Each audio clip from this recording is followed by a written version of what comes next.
We know the battle against COVID-19 is being fought in long-term care homes, where Premier Doug Ford has said it is spreading like wildfire. The workers on the front lines are afraid of losing their jobs, so I can't reveal their identities. But in speaking to many, there is a common theme, a sense of betrayal, grief, and fear for themselves and their residents. Here are their words. From a long-term care worker with 20 years' experience. It is scary. I feel the government is leaving us to die. One tells me her blood pressure is now at dangerously high levels. Another, who quit after being told staff couldn't wear masks, says they send us into battle with guns, but no bullets.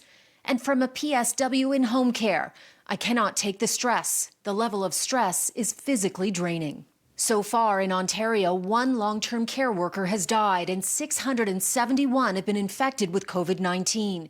Compare that to 112 hospital staff infected. It shows a massive disparity in support, training, and protective equipment.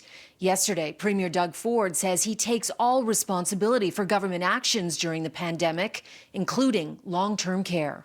What exactly are you taking responsibility for in long-term care right now, and what's gone wrong, and what specifically will you change going forward, even when this pandemic is over?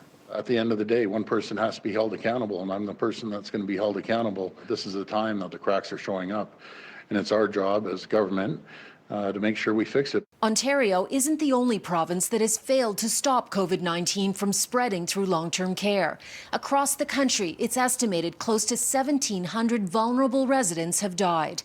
Elder advocates say the pandemic has exposed major flaws right across the country. Long-term care workers have been at the very front lines. I mean, we're talking about the people who are, the heroes, and they are not feeling safe.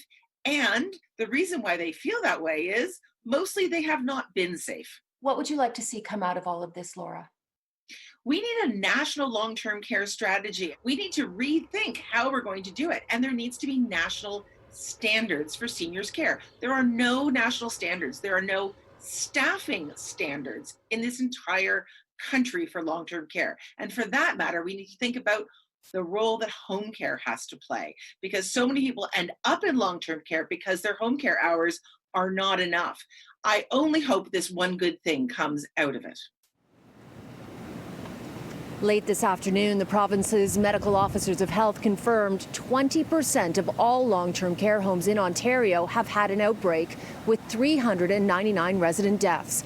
That's about 2/3 of all COVID-19 deaths in the province.